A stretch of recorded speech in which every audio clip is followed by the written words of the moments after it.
April 14th, 2025 special choice of council meeting. I'll call the meeting to order and ask for the roll call from Ms. Stewart. Mayor Baker? Here. Councilmember Brooks? Here.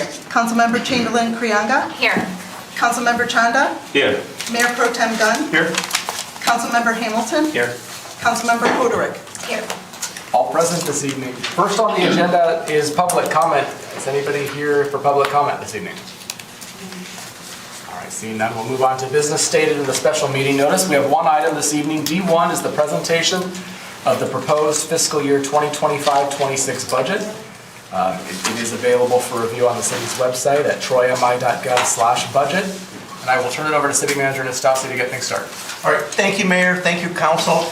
I appreciate everyone being here. I know everyone got their budget books last week and you guys were diligently poring over them, especially over the weekend because I received some phone calls and emails, so thank you very much. And I also want to thank our staff that's here today. We have some up here on the board. They're all here in, I don't know if you call it the audience, but appreciate all their hard work, ensuring that this is responsible use of taxpayer dollars. I know they work very hard, especially some of the larger departments, not just the folks here, but their staff. So thank your staff for me too. This is today's agenda that we'll be following tonight. Looks like a lot, but we'll go through it hopefully quickly.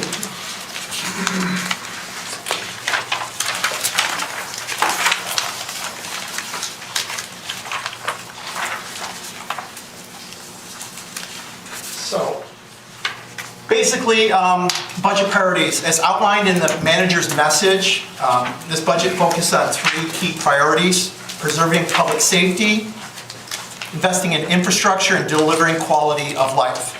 As far as public safety and welfare, 58% of the general fund is allocated to public safety, and that includes more than $3 million in capital investment.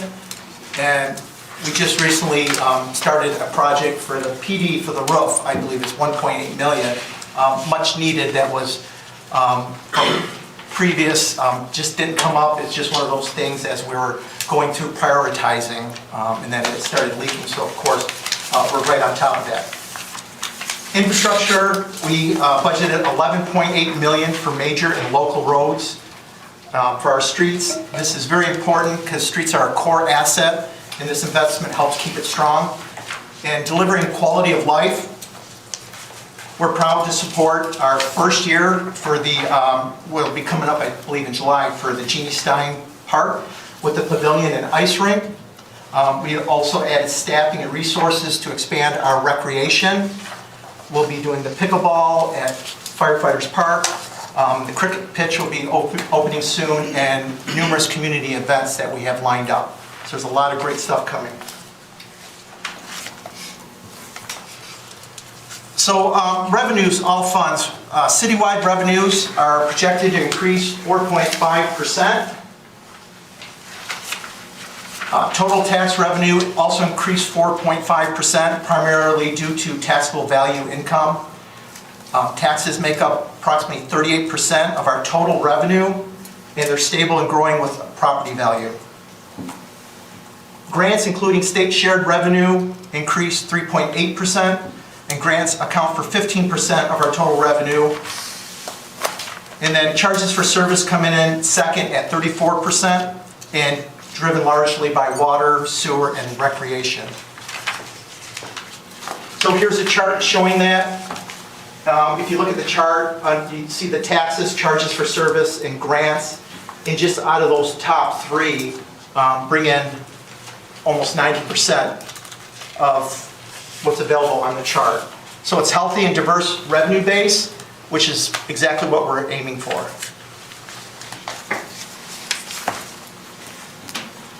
On the expenditure side, total spending is down 10.3%, but that's mainly due to projects from last year's budget still being completed. Personnel costs are up 6.1%, mainly from cost of living adjustments, and we added some new positions too. Service charges like water and sewer are up 2.3%, and capital outlay is down compared to last year. This reflects the completion of major one-time projects like major road repairs. this is not a reduction in our long-term capital investment. And you can see from this chart, vast majority is in our people and services, which makes sense. These are the foundational costs of keeping the city running day to day. And I think I went through them really quickly. Now I'll turn it over to Deputy City Manager Bob Bruner and the Magic Control Board. Thank you. Let's talk about trends and summary, shall we?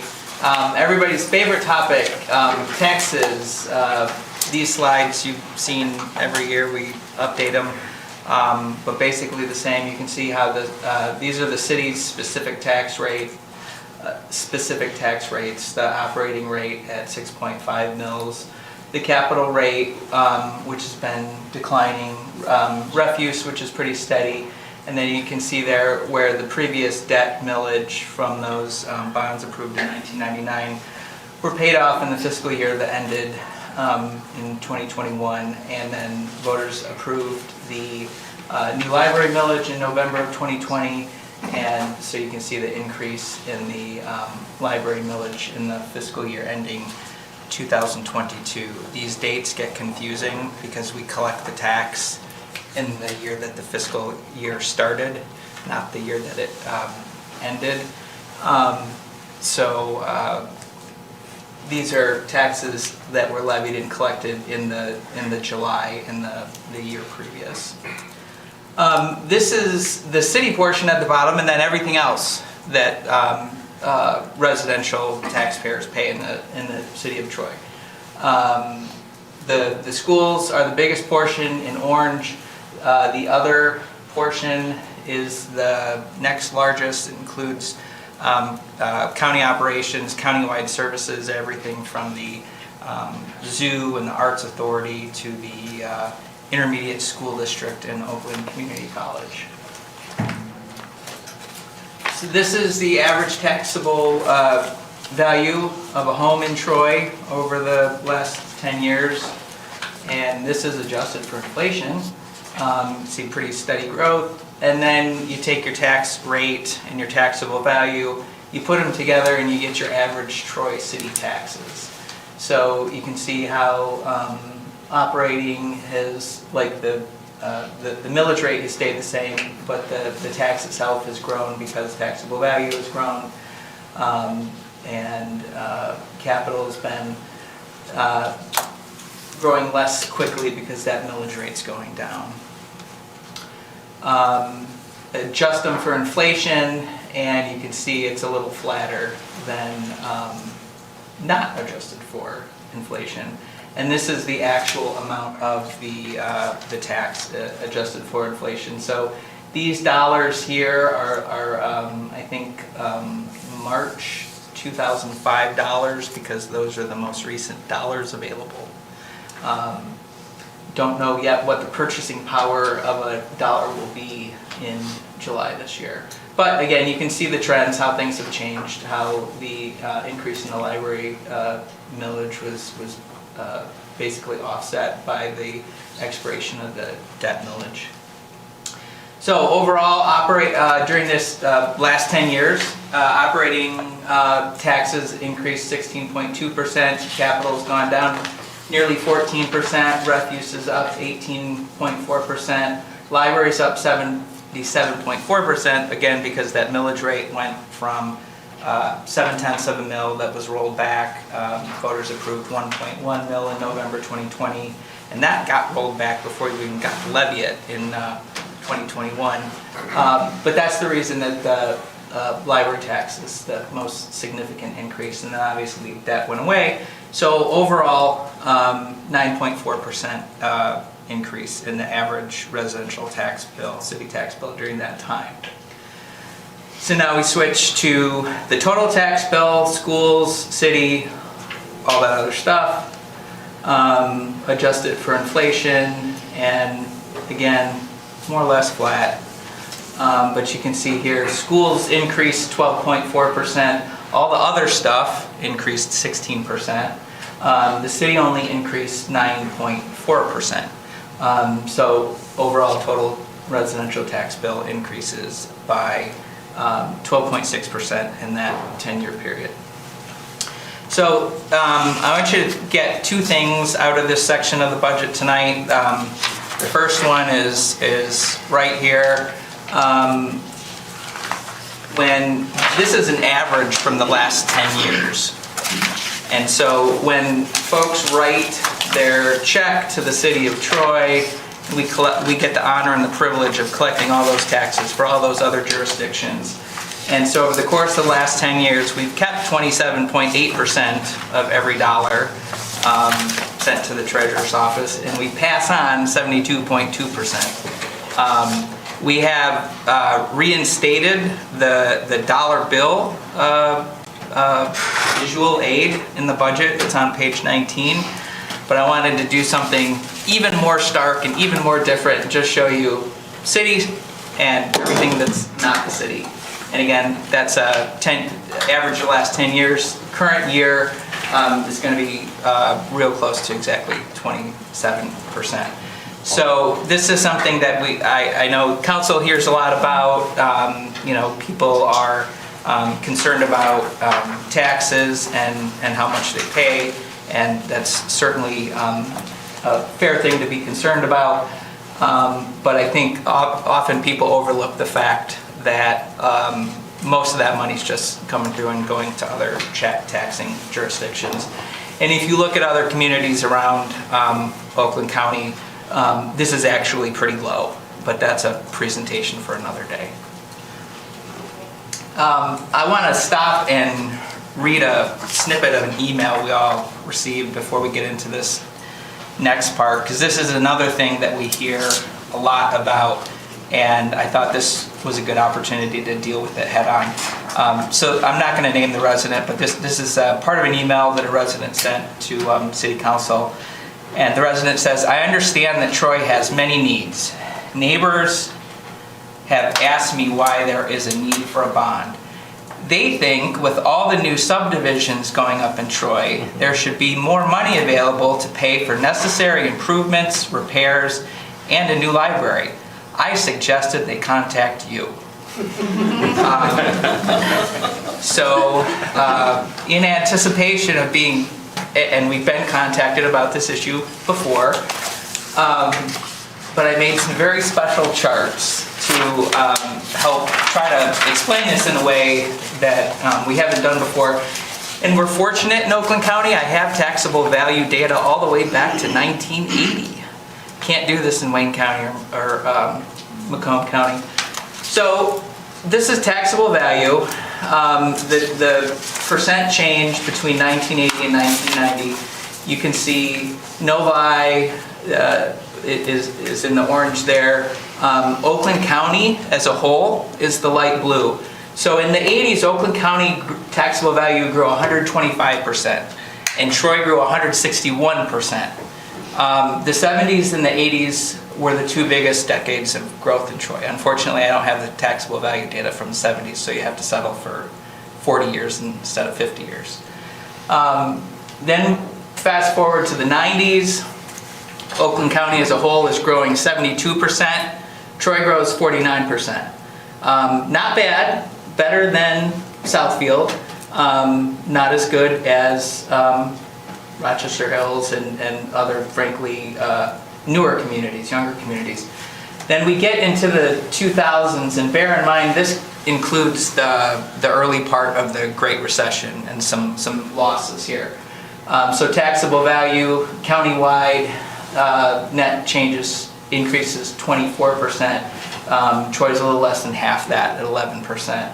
And then 2010 to 2020, which includes the recovery from the Great Recession, and Oakland County grows 14%, Troy, again, a little less at 9%. So the tax base isn't growing the way that it used to. Not inconsistent with other Oakland County cities, but not the kind of growth that we've seen in decades past. This is the whole change over that 40 years. Novi was the biggest winner. Again, it's one of the newer cities, so its tax base grew immensely, followed by Rochester Hills, the whole county, Troy, Royal Oak, Farmington Hills, Southfield. So then next I looked at population, and conveniently the federal government does a census every 10 years, so we could compare population between 1980 and 1990. Here it's kind of interesting, Royal Oak actually goes down in 3, at least 4 decades, because Royal Oak's a much older city along the Woodward Corridor, probably had its peak population when the baby boomers were still babies and living in Royal Oak. But Troy grows 9% in the 80s, Oakland County grows 7%, and here I'm changing order and I'm changing colors on you because I'm going from biggest to gain to smallest gain. In the 90s, Oakland County and Troy are right there, 10-11%. 2000s, Oakland County and Troy right there, near 1%. And then in the 2010s, Troy's actually, population-wise, grows a little bit more than Oakland County. Now you take, so here's the total population change. Again, Novi is the biggest. Royal Oak's actually negative. Southfield's flat. So now you take those two things, taxable value and population, and get taxable value per capita, which is a powerful indicator of a city's fiscal capacity. So in the 80s, Oakland County grows 110%. Troy's at 140%. Lots of taxable value per capita growth in the 80s. 90s, county's down at 56%. Troy's cooling off at 34%. And then you can see in the 2000s and the 2010s where the city's actually trailing behind the county as a whole. And again, interesting thing about, just to pick on Royal Oak for a second, Royal Oak, their population declines and their tax base grows, so their taxable value per capita is really kind of stands out in these last few years. Again, it's a function of the age of the city. So overall, taxable value per capita growth in the last 40 years, Rochester Hills is the leader with 307%, followed by Novi, Oakland County, Troy, Farmington Hills, Royal Oak, and Southfield. So I hope in a big picture kind of way that helps people understand that, yeah, the city is still growing and still thriving. There's a lot of great things happening here. But when we talk about subdivisions today versus what a subdivision was in the 1980s or the 1970s, what's happening now is really infill development and redevelopment. It's not the same growth, the same kind of growth that the city experienced in the past. With that, I'll turn it over to Rob to talk about the general fund. I just wanted to mention one other thing. This is the dollar bill that Bob was referencing on page 19. And I wanted to thank Ellen Huderick for suggesting us to bringing this back in January when we met for capital. So thank you for that. And it helps our city treasurer and our city assessor. They're the ones that take a lot of the mean calls and conversations. So I know Kelly, you're going to appreciate it, and Renee's too. General fund. So before we start on general fund, I just wanted to mention a few changes to the budget this year that we have, that are new this year. And the biggest thing is the aquatic center. We've moved it from an enterprise fund over to the general fund. And I know earlier before the meeting, Rebecca and I were talking about it, and she had pointed that out to us. And we had talked about that last year, that we were going to do that, and here it is. And so you'll see when we talk about that, and also capital, because there's a lot of capital that we deferred into a future year in hopes of maybe a new revenue stream coming for some capital. So when you'll see Kyle and myself referencing that quite often in the next few slides. So why don't we get started? Oh, and lastly, last November 25th, when we did the audit presentation, I think if you recall, I had mentioned to you guys about the water and sewer fund and how we're struggling with a little bit of that because we've had our usage go down through the last decade or so. So we're going to be talking about that, and Kurt Bovenseep's going to be talking about that as well. So we've added about four more slides this year to help frame that for you guys. Okay, so general fund. Obviously, general fund is our biggest fund, and it's the fund where everything else isn't recorded. That sounds like a weird definition, but that's sort of the definition. So this year, the general fund increased 5.3%, and it's primarily due to the increase in our taxable value. Frank had mentioned that earlier on an overall basis. Kelly tracks the change quite well in what our inflation factor is. This year was 3.1%, coming off of 2 back-to-back years of 5%, which is the cap. So this year was 3.1%, and the increase is a little bit greater than that because of new construction and some uncapping of new when people sell their houses. State shared revenues are next biggest, and that increased just a little bit. We're being a little conservative as usual with our state shared revenue.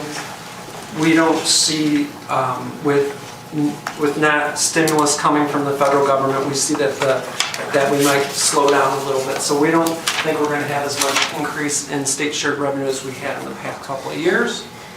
Charges for services, this is where you're going to start hearing us talk about Aquatic Center. It increased 0.6 million, and that's right from the Aquatic Center now being in the general fund.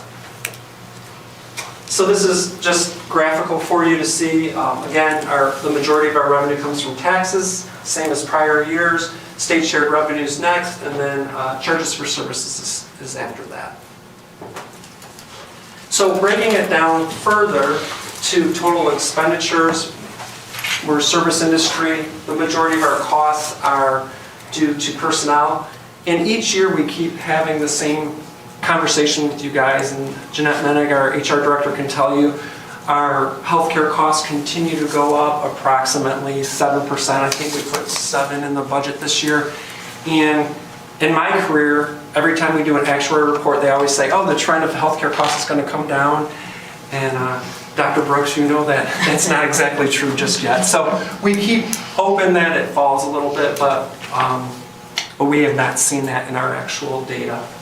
The Aquatic Center, again, being in the general fund as well, with that increase. So this is, again, graphical. Personal services in the general fund, 66%. Other service charges, 29%.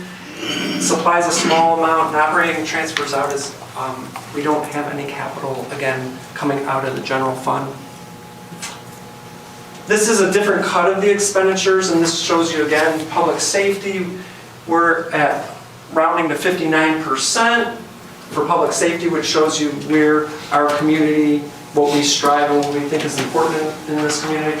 General government is at 16%, and Bob can give you lots of graphs that shows that we don't have a lot of general government, so we're very efficient with all of our departments that support the public safety and the recreation, etc. Recreation's next at 15%, and that's grown over the last few years as we keep hearing, and I think you as council people hear it all the time, that our residents want more. They want the pickleball, and they want the cricket, and all these other activities, and so we're responding to that here. Fund balance. I think what I want to show you is the next slide, but in general, our proposed fund balance is right here at 23.3 for unassigned, which that's the amount that is not encumbered, and we can spend it as we see fit. You guys have seen this before. We are required, Frank is supposed to prepare a budget that is between the blue line at 30% and the green line at 20%. And we're right at the top of that. We're at 29.9% this year. And it's just interesting that each year odds are, unless there's some major problem or issue, will probably come under budget on expenditures, and by the end of the year, we'll be above that line again. But just to warn you, you can see in 2 years that we fell below the blue line.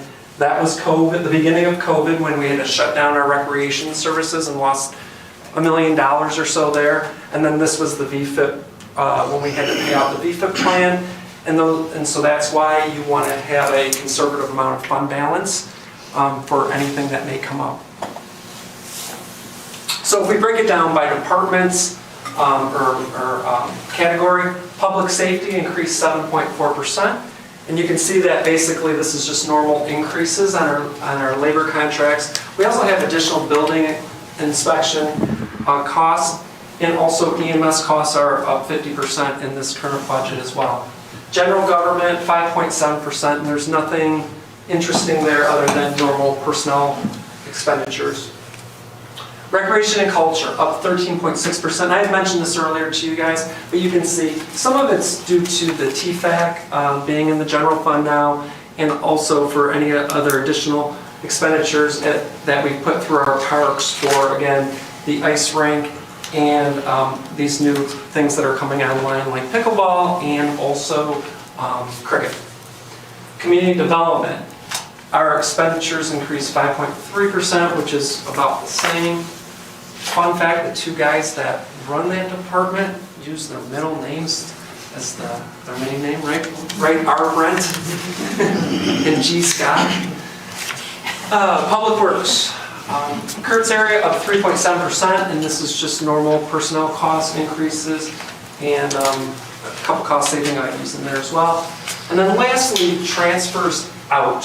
On this note here, for the second year in a row, we don't have any transfers from the general fund over to capital. And that's it for general fund. So we're going to go on to special revenue funds. So depicting all the special revenue funds, these all have different sources of income. The two streets have money from Act 51 from the state, and then refuse and library have their own millages. Those are the four biggest. You can see these four are the biggest there. So we'll go through those real quick.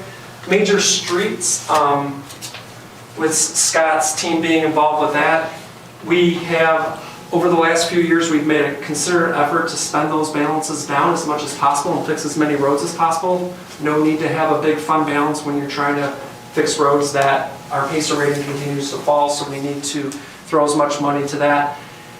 Revenues, gas taxes are pretty stagnant. We don't see those increasing that much. We put a 3% increase in for this year. And our transfers out are decreased this year because we really spent down our fund balance this year.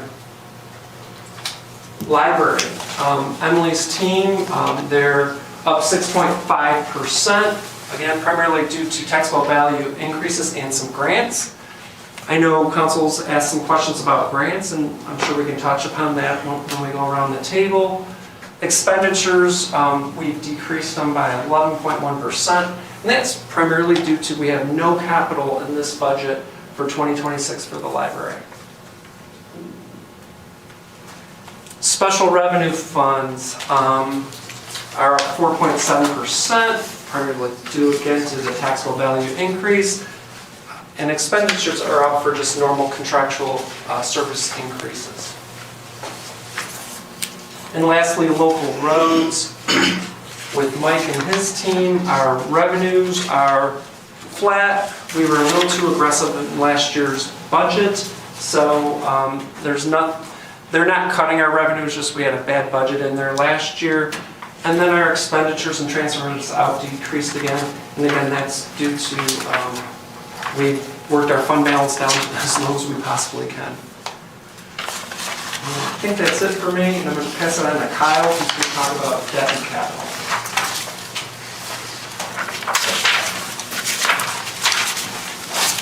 Good evening. So I'm going to cover our debt and capital funds along with our enterprise funds and our internal service funds. So for our debt fund, we have two types of debt. We have our DDA debt, which as of June 30, 2025, we expect that $8.4 million will still be outstanding. This debt will be paid off in 2034. We also have our George W. Coon drain debt at $55,000, which is very small. That's going to be paid off in 2029. The reason that debt is so small is because the city has been very proactive, and instead of sharing some of that debt, we would just pay it up front because we had available cash to do so. For fiscal year 26, we have budgeted, our total debt service that's budgeted is $938,000 for the DDA and $17,000 for the GWK drain debt. Just one comment in general for our debt. As a city, we have very low debt compared to other municipalities, so I think it's something that's very positive, you know. Our capital projects fund. So as Rob mentioned, we took the approach of delaying items in anticipation of a potential revenue source in the future.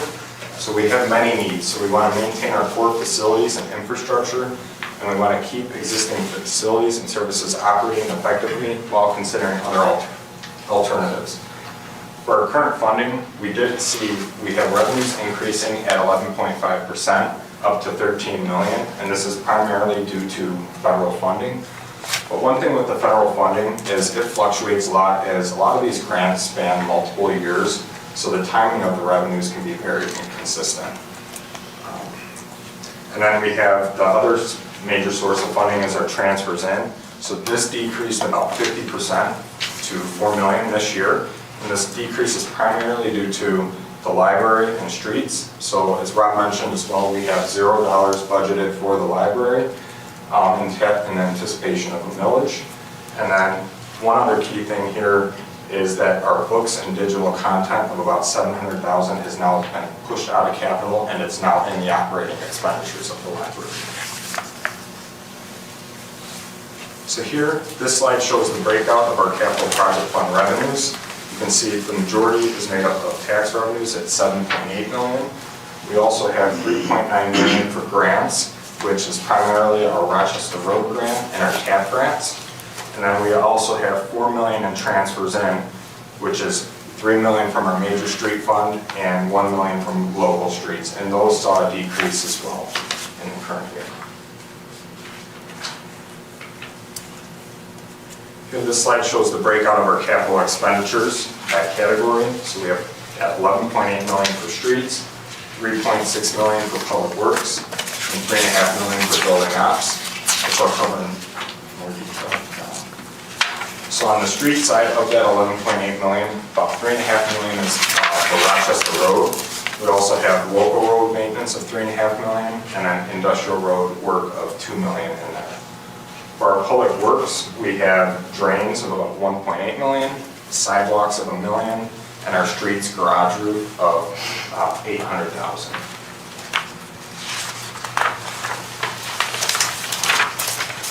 For the rec center, we have our building generator of $1.1 million, but this is only if we have received a grant. And then we also have a swimming pool refinishing of about $500,000 there. And then for our building ops, as Frank mentioned earlier, we determined our roof is leaking, and this was originally going to be out in the future, however, the roof started leaking, so that had to be brought up into this year's budget. So that's another $1.8 million. So here, this chart shows the capital fund balance over 10 years, and we're projecting to have a fund balance, you can see, of $1.7 million at the end of fiscal year 26. So this is about as low as we'd like to be, as we always like to have a reserve, because we honestly don't know what capital issues are going to happen. And a good example would be that police roof that leaked, you know, that's $1.8 million, that would wipe out that fund balance right there. Now I'm going to cover our enterprise funds, also known as like our business type funds. They don't primarily run on property taxes, they primarily run on user fees and charges. So here, these would encompass the golf course funds. We'd also have our water and sewer funds in here. And then, as Rob mentioned, the aquatic center used to be in this category, but it's now moved to the general fund under the recreation department.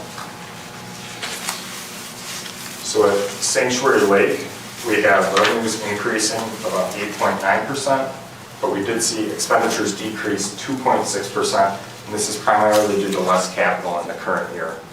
We do have advances from other funds, and these will continue until the Golf Course Series 2022 bonds are paid off. That was not mentioned earlier because that debt mentioned earlier was focused strictly on our government debt and not our business type debt.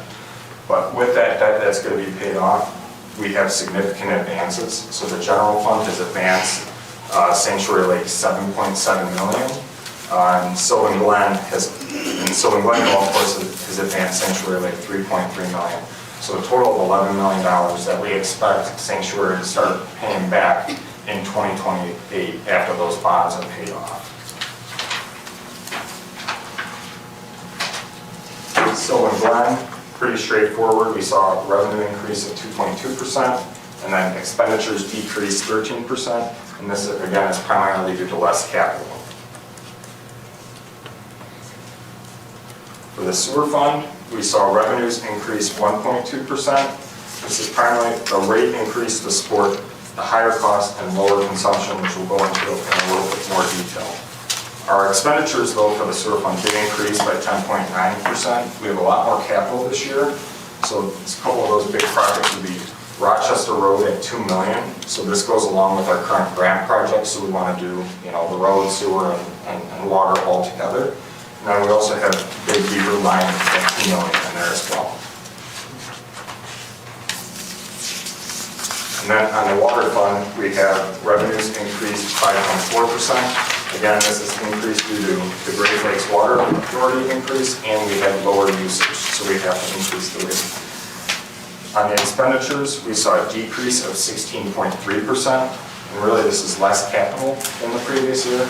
The one main capital project in here, though, is for Rochester Road at $750,000. Again, it's just to do all that work at once. So now I'm going to turn it over to Kurt to go over our water and sewer rates in a little bit more detail. Thank you, Kyle. Evening, Mayor and Council. So water and sewer, it's a business fund, right? And it's probably ran closest to a business than you possibly can, considering we're a government. Before the water even runs through the pipes, we have fixed costs through Great Lakes Water Authority at about $12 million a year.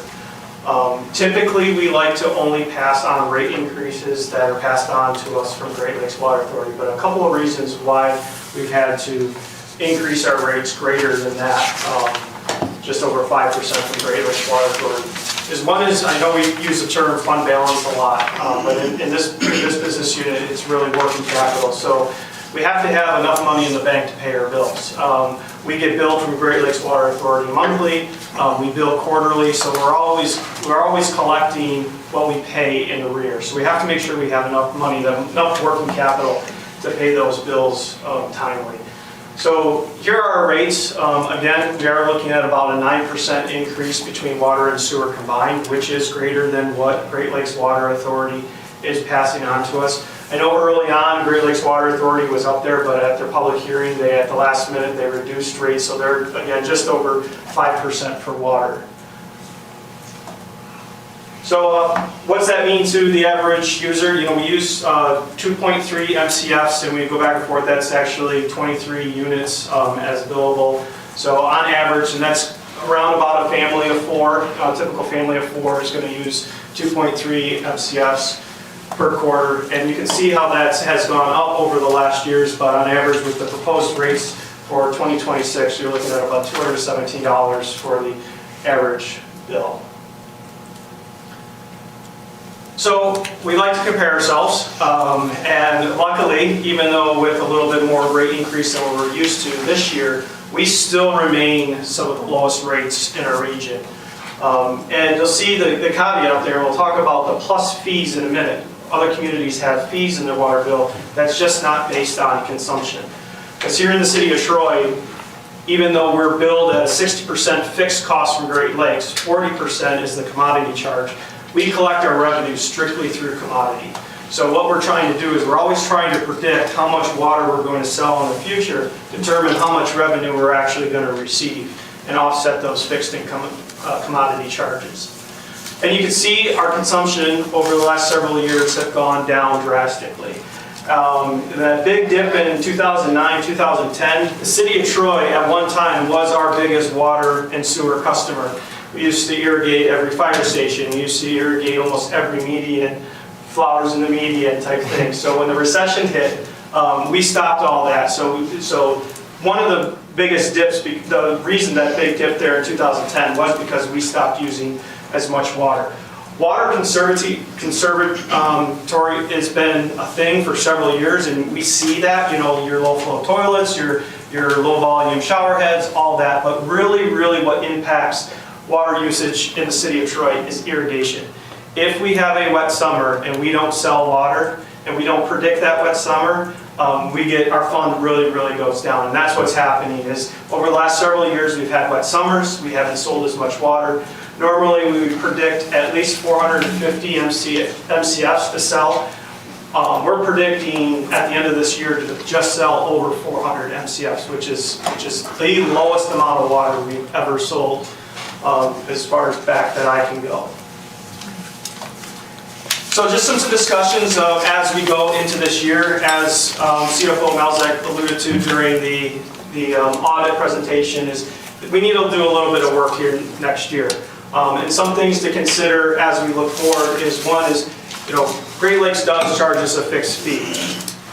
And like I mentioned, those other communities plus fees, a lot of communities have gone to a fixed fee plus commodity charge. But I think what we have to consider is, we have almost 30,000 water customers in the city of Troy, and we want to distribute that. If we do move to a fixed fee, we want to do that equitably. Should we be charging the same fixed rate for someone who has a 5/8 inch water meter, residential customer, to a 6-inch meter commercial industrial customer? So should that fixed fee be different?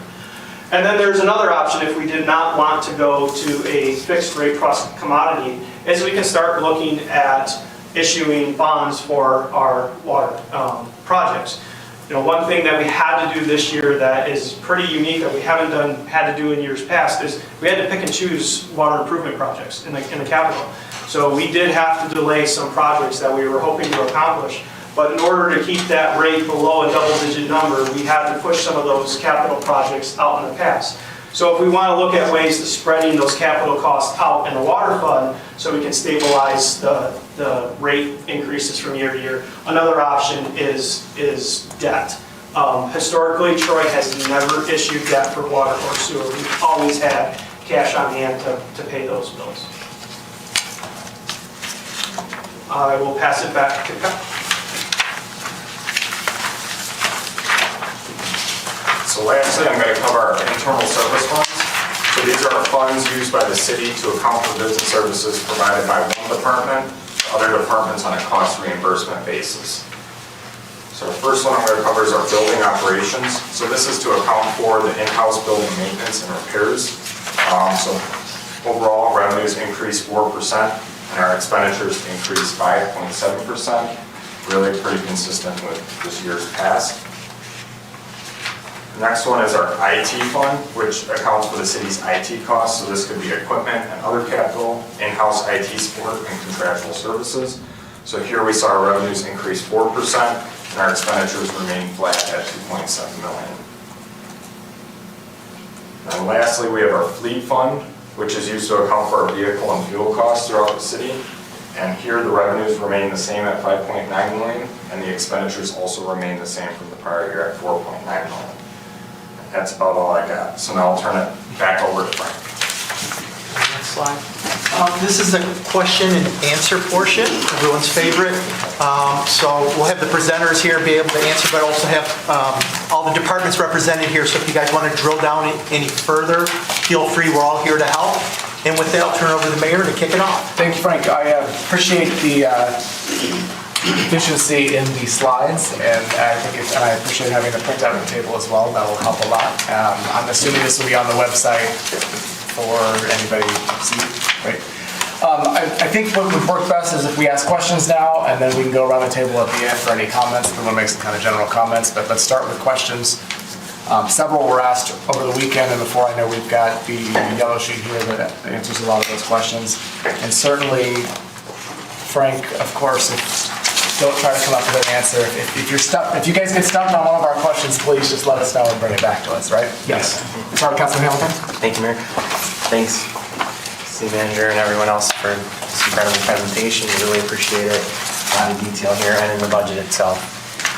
Links online if anyone wants to read it. It's like 300 something pages, but I think that's really good. So my question was for the building generator, and I think there was something else that we were dependent on a grant.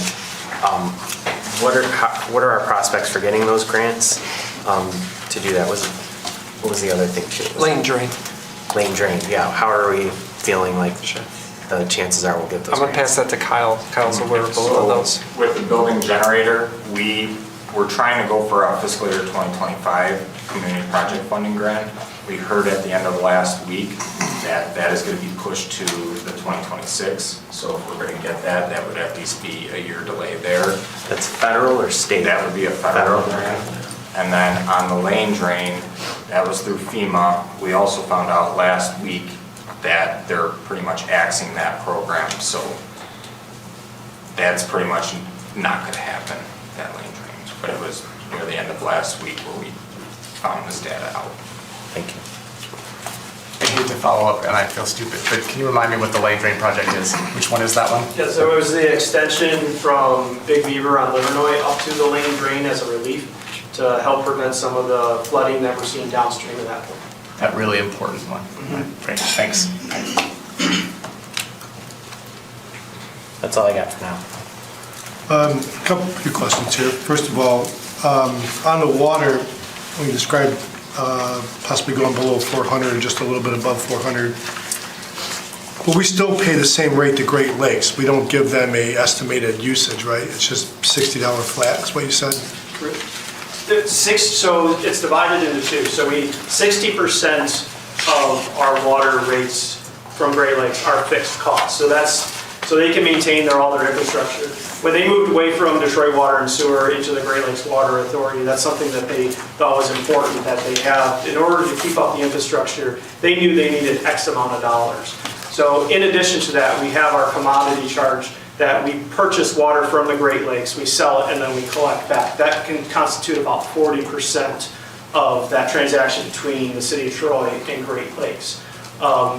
And then, we have a wholesale rate that we purchase, and then we use all those calculations to determine, because we have capital needs, we have personnel to maintain the system.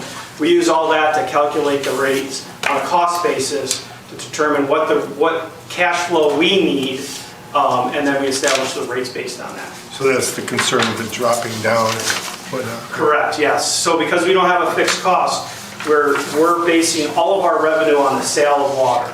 And since the sale of water is going down, we don't have the revenue to keep that up. So that's why rates are going up higher than what we would normally see this year. Okay.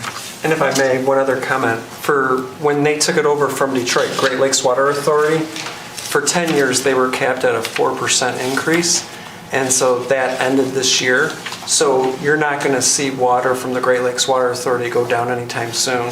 They played games with the number to get the 5% this year. We don't see it going down anytime soon. There was a comment made about the capital budget for the library, so that nothing was budgeted for this coming year. Is that correct? That's correct. And that's because you're expecting the bond to pass. But if it doesn't, what do we do as far as needs for the Yeah, library? if there's no bond, right? If there's no bond, then what we're going to do is we're going to, whenever that decision's made one way or the other, or if it were to fail, we would be getting together, Emily and her team and us, and we would take some of their fund balance and reallocate and start down a second path if that's what's decided. So from the library balance, the fund that's already there? That's right. Not enough to do anything major, but Right. to repair. Okay. And then some of these next few questions are just, last year I was just kind of getting started, getting into the budget, so I just want to make sure I understand. What is our rainy day balance right now, or funds that we would have to draw from an emergency? Yeah, so our general fund, Kyle, do you want to? Go ahead. So we'll show you that. Oop. Yeah, you're right there. So do you see the 23.3 million Yeah. there? That's what we're projecting our rainy day fund to be. Okay. Well, the reason I asked that question is, am I misunderstanding that a municipal budget, local, city, county, all that, has to be balanced? Correct. So when I look at the proposed budget, I see a projected multi-million-dollar loss. Is that right? Right, and so what you'll see is when we put together the resolution that you'll be voting on, if there's a loss and it's around $3 million or so, do you have the number there? Yeah. For this year, it showed proposed $39,841,000. Okay, let me go to the general fund, because those are water and sewer funds as well. So let me give you the best example I can. On page 69, you'll see in the middle of that book, we have a $2.3 million loss for the general fund. Yeah. So that $2.3 million will be made up from fund balance. Okay. And so that's what makes the budget equals. We're drawing down our rainy day fund by $2.3 million. Okay. And not to mention, we budget at full employment and almost always we're like, what, 5-10% below that, Gotcha. just from churn and everything else. So we budget at full employment, but every year it's almost always like 2, 3, 4 million below. That's right. And a little conservatism. And then, Yeah, of course. I feel better now. The other question was, what's the difference between an estimated and amended on the budget? Sure. So in the 2025 amended budget is what you've actually passed. Okay. And when we start out with the budget, you're going to approve this in May, and then any type of adjustments we've had since then is the amended budget. Gotcha. The estimated is what we believe we're going to spend before the end of the fiscal year. So again, and page 69 is an example, we have an amended budget of $72.3 million, Right. and we think we're going to spend 70.1. So to David's point, we believe we're going to be $2.3 million under budget. Yep, because I did see this past year, 7.6 plus, that's good. So it's amended because it's a little different than what was passed in November. We added. We do budget, whenever we do a budget amendment, they modify it, Yeah. yep. Makes sense. Okay, Councilmember Chamberlain Craig. I'm done. Yep. Okay, thank you. So there's a definition actually around what constitutes a balanced budget on page 12, and it talks about also reserves from prior years, that what you just explained, so that was helpful to see. I have like 20 questions. I'm not going to ask those. I just had a very long flight, and I was trying not to sleep, so. But thank you, Rob and staff. I'm going to try to just ask a few that relate to the presentation today. And the first one is probably one that we're all thinking about, is how has it been factored into this budget, tariffs, possible tariffs, and their impact on things like building materials. And I ask because I remember last year, staff explained that you build in, coming out of COVID, there was 10% contingency built in, and then you moved it up to about 30% contingency just because of just the increase with costs. Right. And so wondering, are we still using that 30% contingency, and what is that? Is that enough? How are we approaching that? So the majority of our capital this year is in road, so I'm going to defer to Scott Finley. Did you want to answer that question? Well, when we were preparing the budget back in January, there wasn't a tariff war going on. Personally, I don't think it's going to directly affect us right now, but in our road projects, we always use a 30% contingency in the budget number. So if we budgeted $4.8 million for Rochester Road, the contract came in at $4 million.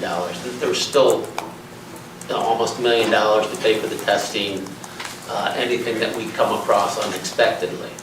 So we have been estimating high on our asphalt prices, but oil prices have been coming down, and what we bid out so far this year has been coming in under budget. So directly for this year's budget, it's not going to have an effect. So far, we've been getting good prices. Sorry to butt in, but how have we been with that 30%? Like how, the actual costs, like how have we, I know you said it kind of came in under, so how have we been filling in that 30%, or have we needed it for a lot of the road projects the last couple of years? So We get a $4.8 million budget approved. I spend the $4.8 million. I haven't come back to you and asked for more money. The project came in at $4 million, and maybe the quantities were a little less. It came in at 3.5, but there's another road that needs to get done. The contractor's going to hold its prices. We use up the money. Yeah. And I don't see as many budget amendments. I think that was the thing, the early days of COVID, it was hard to predict and there were a lot of budget amendments. I don't see that as much anymore, so I think that's, So, yeah, you guys have estimated We're staying well. up on it, and we keep our budgets on the high side so that we're not coming back to you and say, oh, we messed up again, or, the prices went up, just for that reason. But you're right, we've had more budget amendments post-COVID than we've ever had in the past. Yeah. Yes, fair statement. Yeah, okay, thank you. But again, haven't seen them as many in the past year, so Right. you guys are, so we'll see with this environment. This next question relates to Bob, what you shared about how to answer that question. So that was actually one of my questions I wanted to ask you.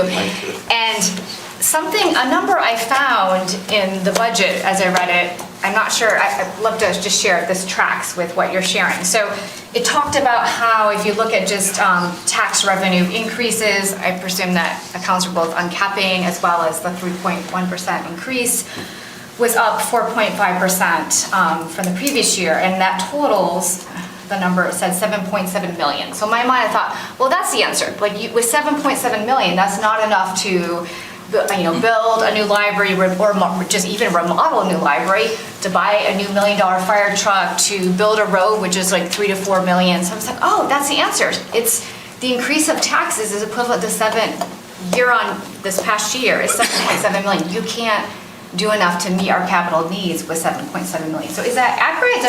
Is that something I could explain to a Simplify resident? it even further, just generally speaking, Headley and Proposal A limit tax revenue growth to 5% on existing property.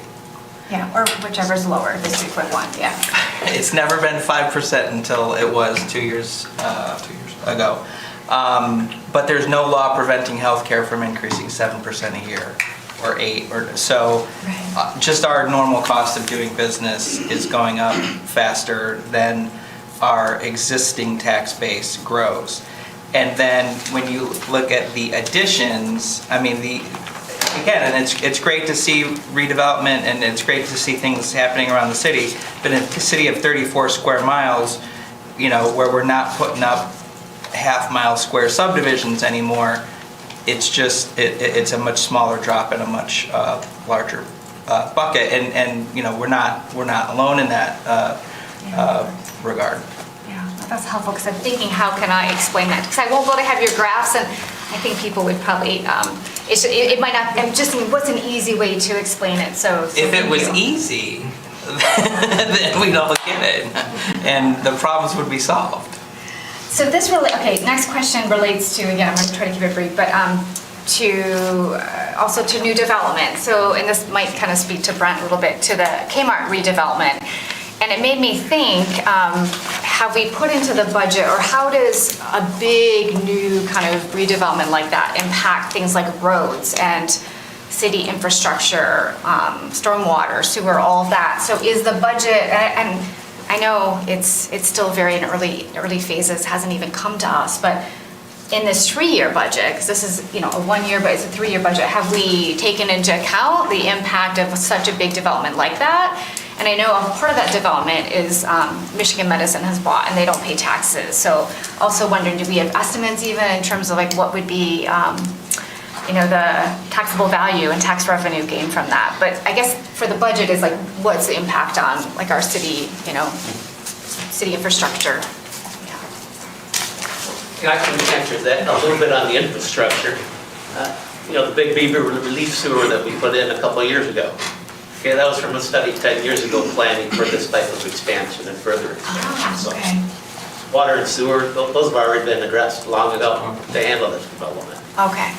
So it's Big okay. Beaver's 3 lanes wide, it's not going to get any wider, so level of service is just going to decline. Okay. As it relates to Kmart specifically, we believe it's going to end up being a brownfield, so you wouldn't see it in this whole budget book here. Oh, yeah. And it's probably gonna be a brownfield. But we're not even down that path yet, right, Kelly? Not as far as they haven't submitted yet for a brownfield. Right.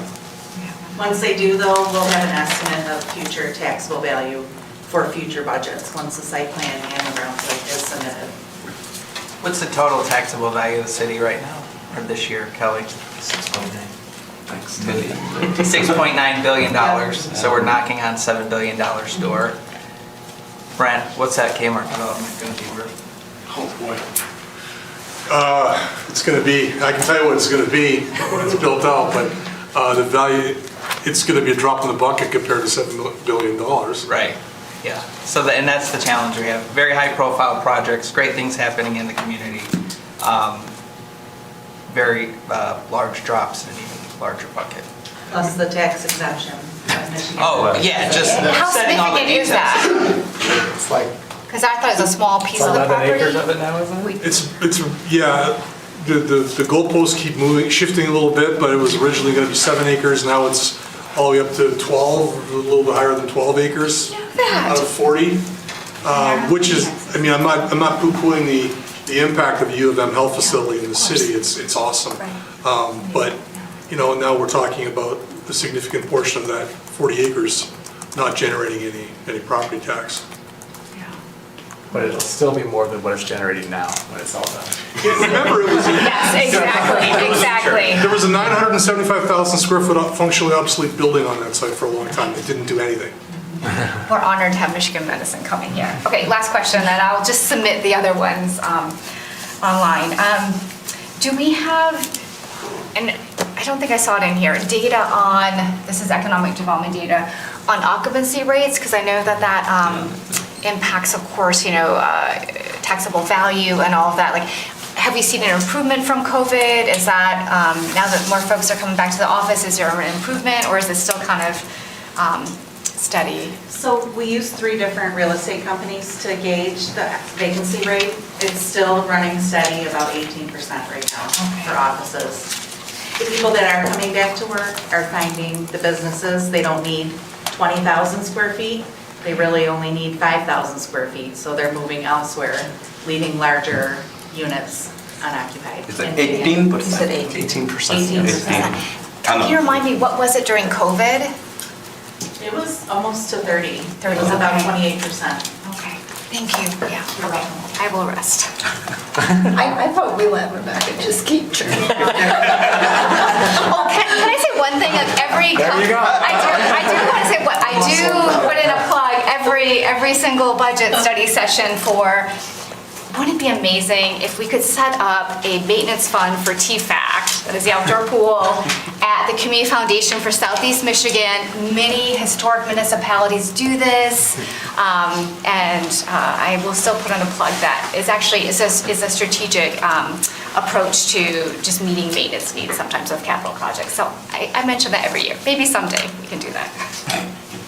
All right.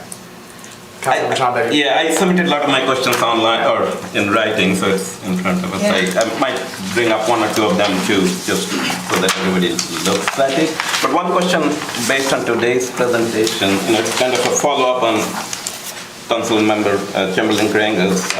I'm still struggling to see why Troy's per capita taxable value is only 1% compared to the other cities. I mean, is it, you know, this is something when you're trying to explain to the residents. I mean, so we see all these big homes going up. I mean, can we explain it to people? I mean, Kelly, how many residential parcels are there in the city of Troy? Approximately 19,000. 19,000 parcels. How many new houses do we build every year? Correct. So to Bob's point, in the 70s and the 80s, we were getting 100, 200 unit subdivisions. Now we see subdivisions, well, they're site condos, but we see 6 unit, 4 unit, 12 unit. But they're not very many. capita, but- So it's a dramatic decrease in terms of the houses that are coming online. Are they bigger than the houses that we saw built in the 70s and 80s? Yes, but from a volume perspective and a valuation perspective, it's not comparable. so the additional revenue that you're generating is relatively small, almost negligible, unless we see something like the Kmart building where we'll hopefully see about 600 or so new units, which would add something. We had planning commission meetings in the 70s and 80s where they had like 25 items on the agenda. Okay. We had one or two now. So when it looks like a lot of development is actually not, I mean, it's Correct. basically. Relatively speaking, yes. Relatively speaking, not. One question I asked online is the EMS funding, and I think I got the answer. It's not clear to an average person where the money is coming from. It's under fire operation, and in this budget, I think, for the answer is we're setting aside $1.2 million for EMS because we're going to have, that's a 50% increase because a lot of residents are concerned about EMS response time. I guess I'm asking my colleagues also if everybody thinks that's sufficient or is that something we need to change. But I think we'll know when we do an RFP, and if they need to amend it, they'll come back. If you don't mind, I was going to say, Emily Frontier is going to be working with Chief Hollinger on an RFP very shortly, and so we'll know a lot better once the RFP's built and then we put it out. What we thought was it was a responsible amount to put something in there, but also not put in too much in case we get a positive response, and we don't want to overplay our hand too much with the vendors that are out there. That's fine. And just for your one point, Rock, I did some spreadsheets, and over the last 10 years, I calculated the taxable value in Troy has gone up 10% over inflation, but by the same token, our population has increased 8%. So maybe a couple percent more per capita, but yeah, I was comparing to other cities. Why? We built bigger homes compared to some of the other cities. So why it looked a little odd to an average person? Why is the per capita going down? I understand the total not increasing, but maybe the homes are not as big as we think you are. They're smaller homes. There are a lot of smaller homes coming up too. But I have most of my questions answered in this, so I don't have any more. Thank you. I need to ask a follow-up on that, but since we're talking about it, and I hesitate to do it, but somewhere in one of these meetings, somebody told me that when we uncap something, because of Headley, everything else marginally decreases as well, too. Isn't there? an equal amount, yeah. Yeah, isn't there a truth that, so it's not, an uncapping isn't all revenue windfall for the city, because everything else drops just a little bit.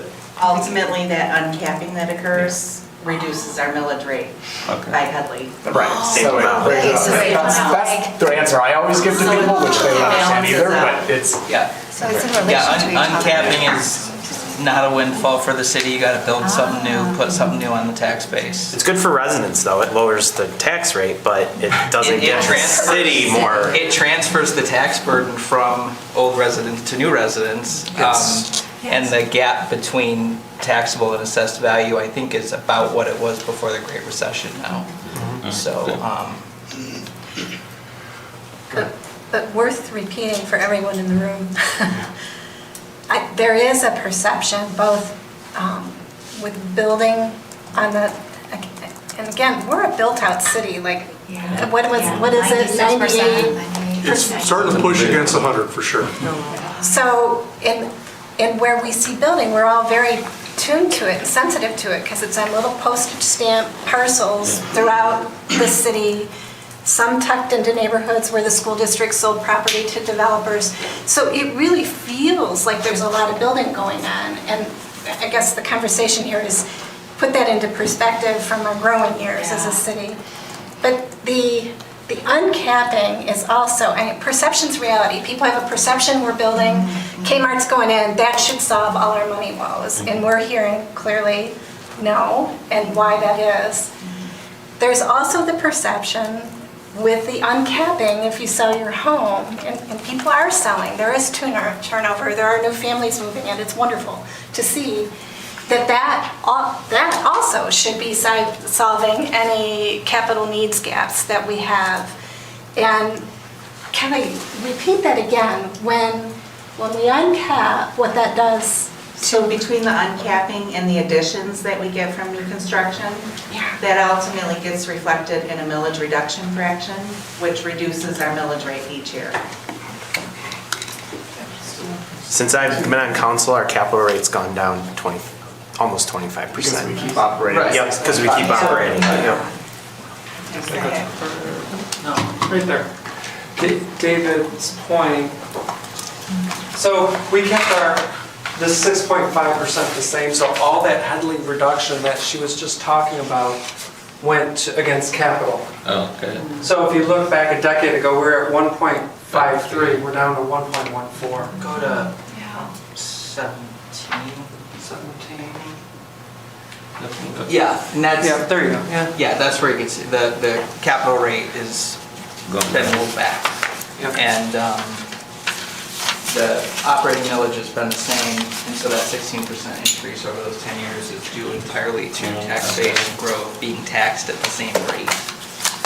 And you might ask the question, well, hey guys, why don't you take the Headley against the 6.5? We're going to have to in the future. We haven't yet. The 6 budgets that Bob and I have worked on here and my predecessors, because we can always, if we have leftover money, we can always take it and put it into capital. So this is just the most conservative way that we've done things. There's also, in the Great Recession, there was a long period of time where we didn't have Headley rollbacks, and so that wasn't an issue. And that may not be kind of as top of mind for folks, but it's an issue now. Okay. Councilmember Hodder, I mean, we started with you, right? Yeah. Councilmember Hodder. Actually, oh, I'm good. you're good?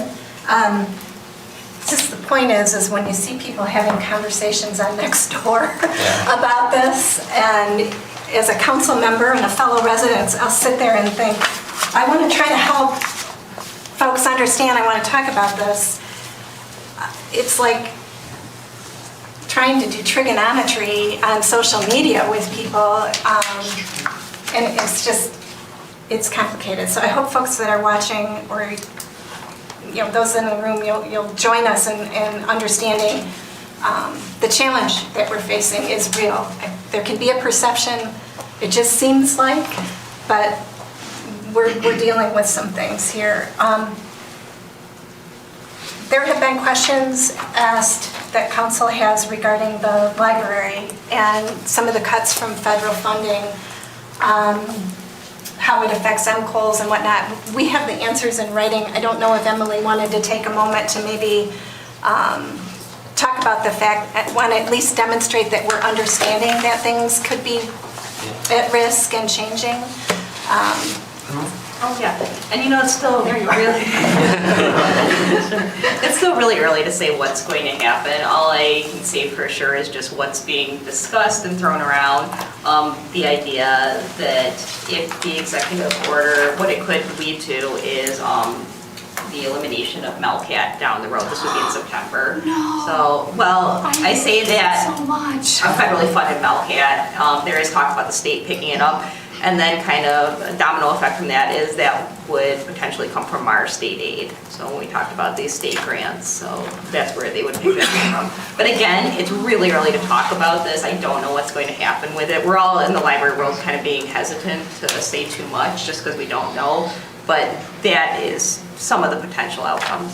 So Melcat is federally funded, Emily? Yeah, the IMLS funds it, so, yeah. My husband does all of his academic research, he does it through Melcat, like literally, like we love it. Yeah, it would be a huge loss. And they do other programs too, and professional development opportunities for staff, and employee training to the general public, so yeah, it would be a big loss. But it's not a given that it's happening. Yeah. But it's on the radar of things to handle about. Which also comes back to the lane drain. Okay, so it's kind of state shared revenue. You never assume you're going to get it, never assume you're going to get grants. What's plan B for the lane drain work? Or do we have one yet? And we may not. I mean, we're just learning. We don't have a backup just yet. We haven't, this is brand new information. Right. You can see we made our slides and then we learned that it wasn't going to happen this year. So, Okay. so much is changing right now. Yeah. But it's still a priority for us to figure out down the road. Okay. But we just approved that as a council going for that grant. It's such a bummer that we're not going to And get Kyle, it. which one did we just get up off of Square Lake? Didn't we just get one though, or? So we're hoping. Hoping. Put first a grant aid for $5 million on, is it Square Lake? About $2.5 million for each mile to to be done, so that's gonna be put to the state, so we're hopeful that we can get 5 million there, but it's, again, it's not a guarantee, they're putting it out there, so it's just whether we get it or not. I had a question on that lined up for my email, post-meeting email, so you just answered it. So it's good. And then, okay, my other, it's almost a pet project that I've heard about from residents for a number of years, and I know the answer to this question, I believe, and this goes to our new police chief.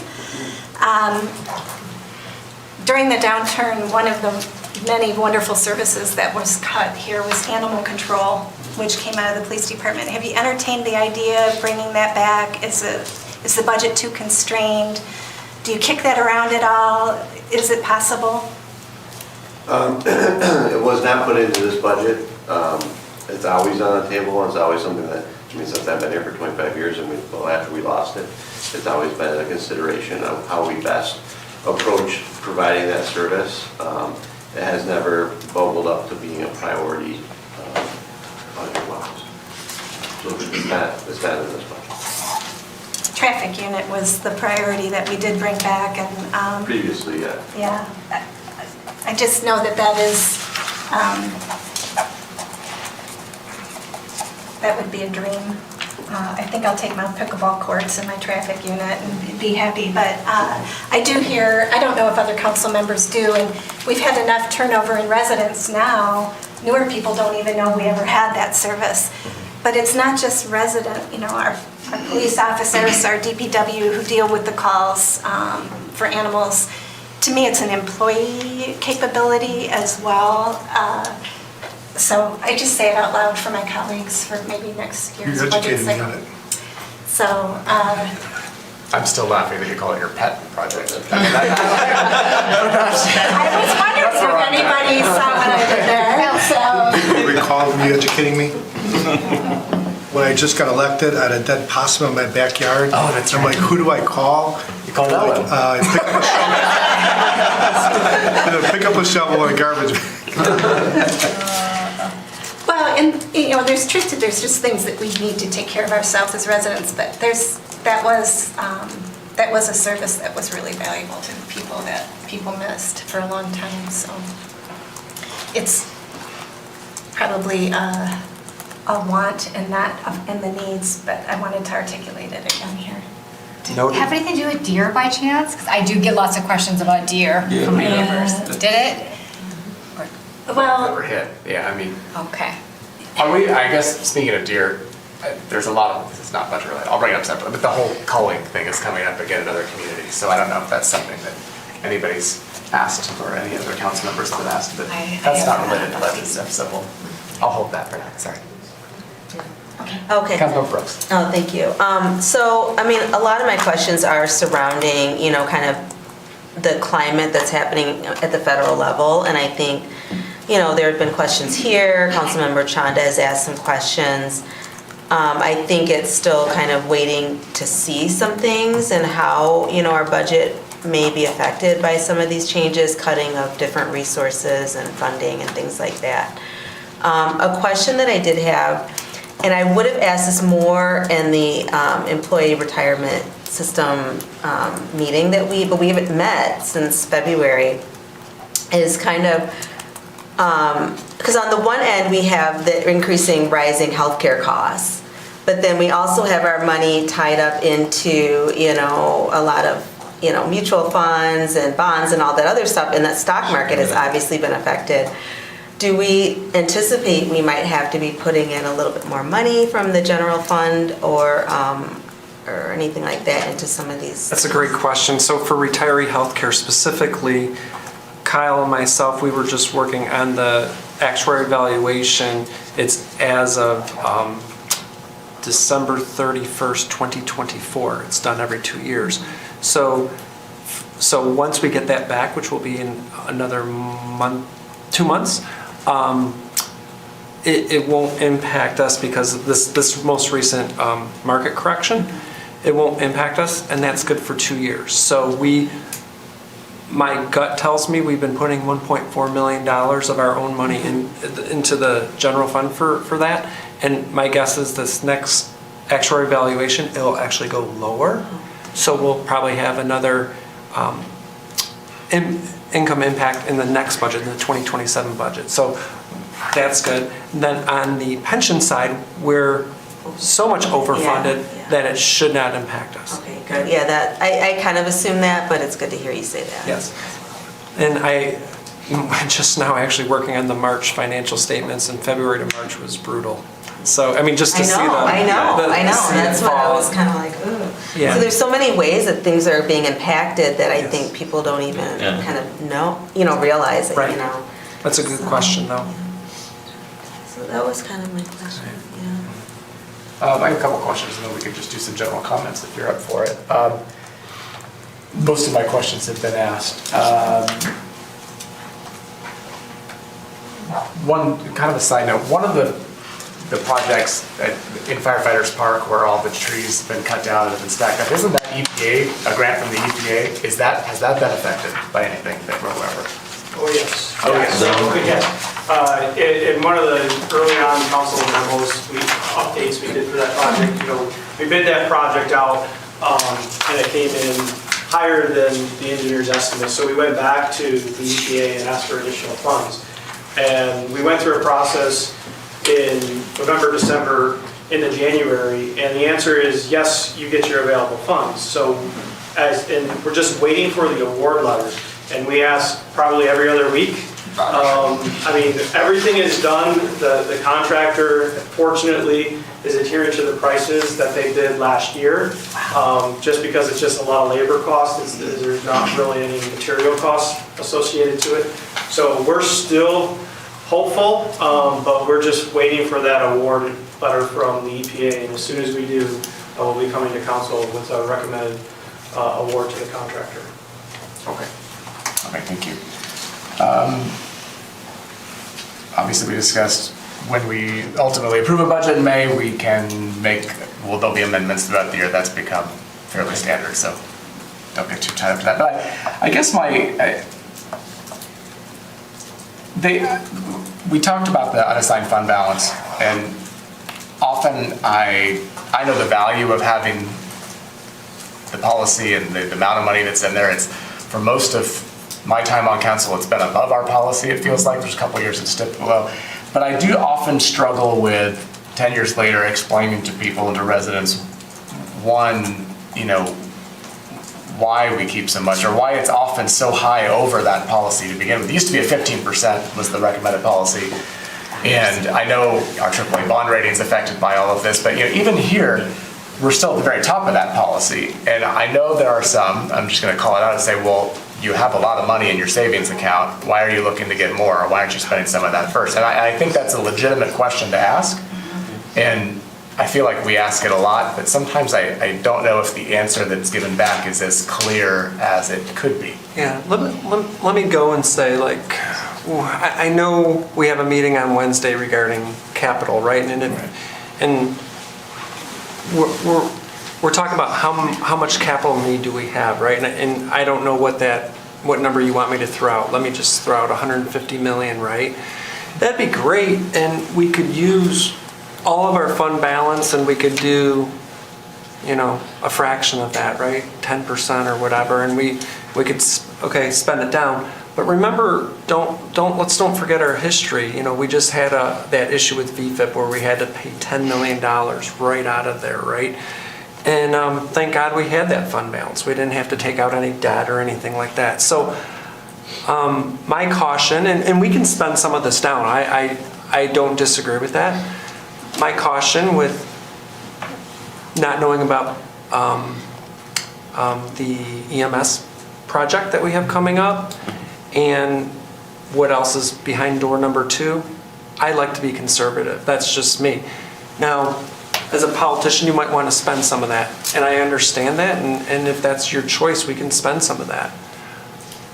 But even if we spend it all, it's not going to solve a new library per se, or any other major capital road funding.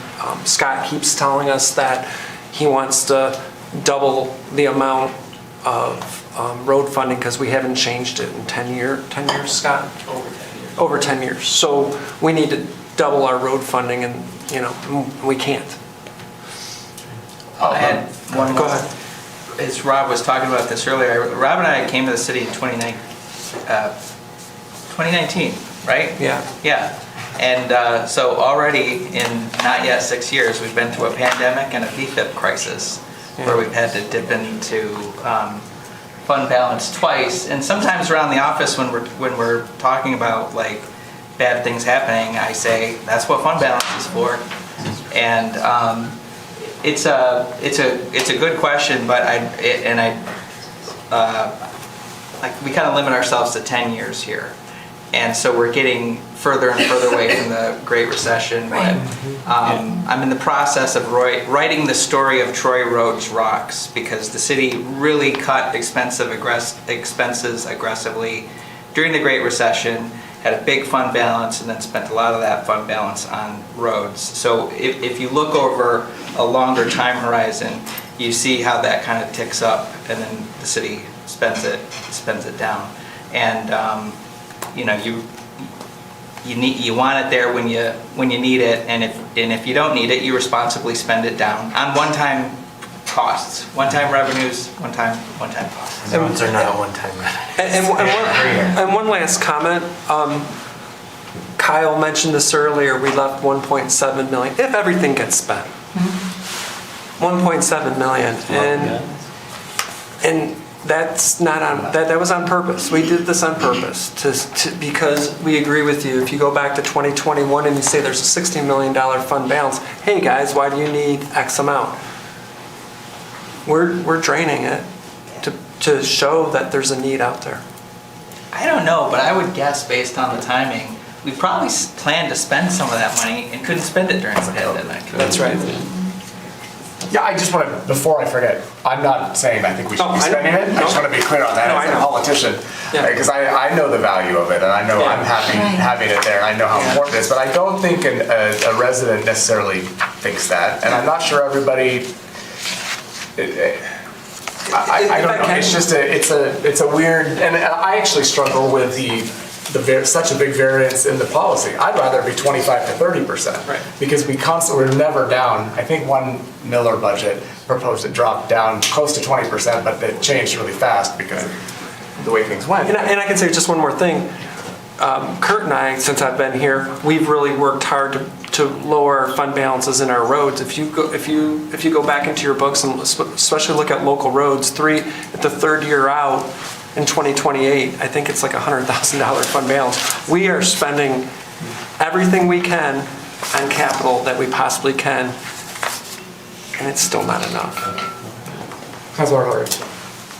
One of the, couple of the years where we were up on the fund balance was also when our costs, our personnel, and correct me if I'm wrong, I'm remembering we had a couple years there, and we did, when I was first on council, where there were challenges hiring police officers, and we had empty, we still budget for those heads and work really hard to fill those positions, but there can be times when we have difficulty hiring, and that the combination of COVID, unfilled positions caused us to go up, and it's hard to explain that to people, but am I remembering that being, it was like we had a combination of, you could argue it worked to our advantage. We talked to the police officers that were working long shifts and having to fill that in, and overtime, that's a different story, but to your point, Mayor, I can't tell you the number of times when when I'm bringing up our AAA bond rating and you start to say the value of it, and they'll literally look at me like it's some pie in the sky thing I worry about because I'm on city council. Like, I don't give a rip about your AAA bond rating, and I'm like, but you should, because it's not just valuable it's valuable to your residential home and asset that we have that AAA bond rating. Maybe you could take a second to repeat why we did that. That was a study session, developed policy with the ratings analysts that came in that guided us, because we have an operating millage cap that causes us to maybe need to, keep a little more in our savings account. But why is that valuable to us? Why is the AAA bond rating? Sure. Can Yeah, because like if and when we do go out for any bonds or anything like that, and additional debt, with having a AAA bond rating, we're going to get the best rates possible. So, it might be, let's just say it's a 4% rate over 20 years. If we didn't have that AAA bond rating, it might be 4.5. And so it's very costly if you go down from a AAA down to a AA. Yeah. Just real quick, Jeanette, how many open FTEs do we have in the police department right now for police officers? Do you know offhand? 3. Yeah. So 2 years ago, we would have told you 13 or 14, right, Frank? That's great news, right? Because we're going to what you guys told us to do. Yeah. So that's the good news. The bad news is my bonus is based off of. I'm joking. That was a joke. Bad joke.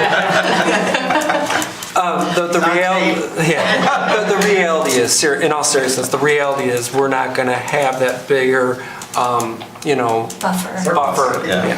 So, and that's okay, because that's what you told us to spend the money on. Quick point. Well, first on your AAA bond rating, I just literally had to explain this at an HOA meeting Saturday. I used it like it's your credit score. Yeah. If you have a bad credit score, you're going to pay more interest on whatever, right? Yep. Same goes with the city AAA bond. Yeah. So then they understood it. That's a really good. 2 points. So can you go back to the general fund slide? The fund balance? Yeah, we'll show the 36? That one or that one? That one. That one. So 24, 25 projected, how it's, it's elevated up over 23, 22, 20. But it looks like in 2021, according to what I'm reading, we spent a lot more money on capital improvements. I don't the level where you're down to 20 million, where now we're at like 25. Why couldn't we have been spending 5 more million in 24 and still be at the same level of 23? Yeah, so in other words, in this proposed budget, if you said, hey guys, we want to do 5 million more in capital projects, we could transfer $5 million out and bring that down to 18.3.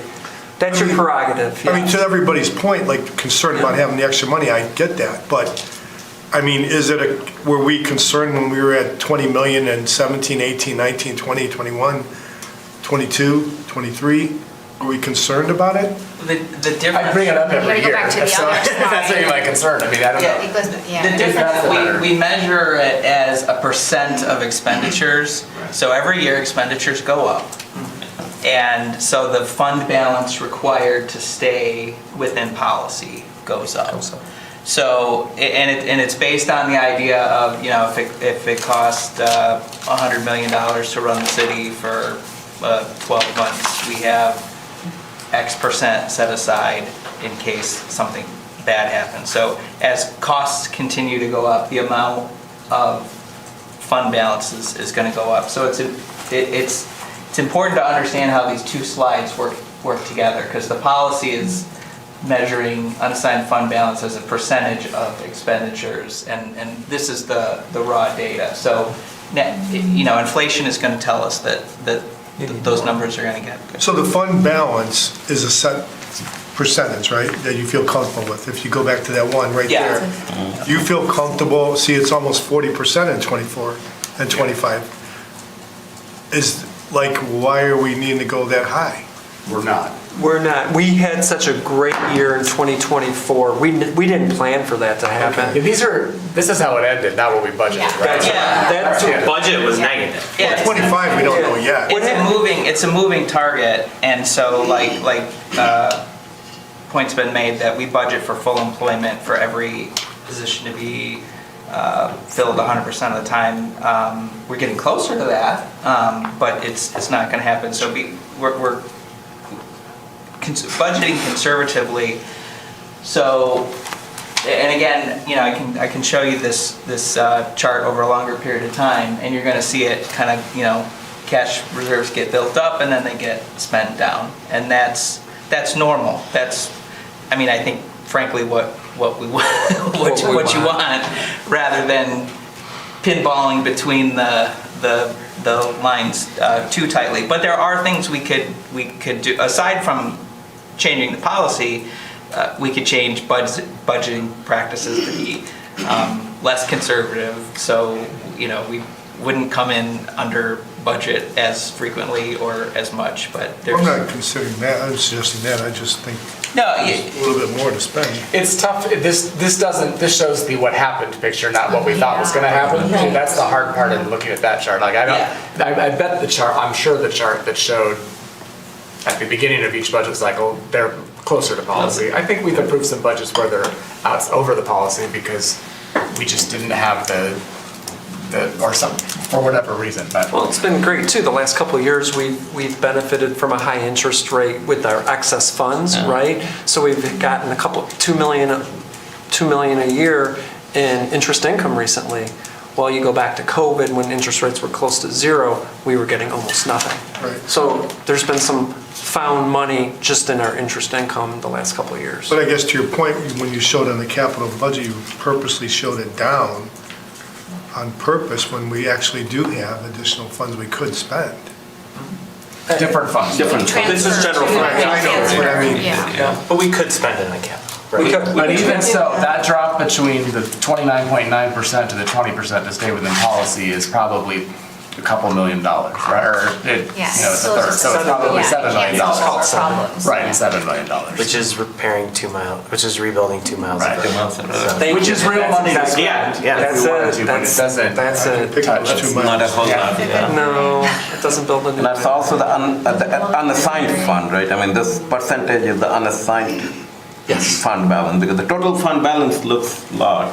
Yeah, there's allocated funds and there's. This is something already assigned means, so Well, that only let's talk, the non-spendable, it's literally an IOU from one golf course to the general fund. Yeah. It's not cash. And when you look at the budget, it's confusing because it all looks like cash. looks like a large amount of. But yeah, you look at the financial statements and it's not cash, it's non-spendable is like literally IOUs. So that 23.3 is what we should be looking at. That's right. Yeah. That's cash. And to Kyle's point earlier, Sanctuary Lake cannot pay any money back of that $11.3 million. The majority of it's Sanctuary Lake. They can't pay that back right now because they got to pay that debt. Matter of fact, we're going to continue to help them out, we the general fund, $500,000 a year over till 2028. It's unfortunate. But remember what that is. That was a former landfill. It's just not a golf course, it's also a landfill. So I will say though, to Councilmember Gunn's point, I would like to hold back on spending that until we see the result of the bond ask. You know, if that goes down, it'll be nice to know that we can plan accordingly. We need to know where the residents are at. If they're okay with the bond, then I'd rather save this and do our planning knowing that we have that plus whatever bond amount we get to right now. But it's a good point though, we should keep it below the 30. Same token, I mean, I was going to ask, is the bond market seeing any changes? I know the treasury bonds are going hayward, but is that municipal thing, we're going to, looking at issuing a municipal bond, right? Yeah. Is that I going to can be affected? Yeah, I can give you my history on this. So by the time we're ready to go out for the bond, let's just say that would be, I don't know, at least a year, right? Yeah, early next year, yeah. It's whatever's happening today is irrelevant to what's going to be going on in a year. Okay, yeah. I have a couple horror stories when I went to go refinance some bonds and when I was working for City of Warren, and we were ready to go pick the date, and a week before China did something and then the rates went way up, and it's like all of our savings got ballooned in one little international incident.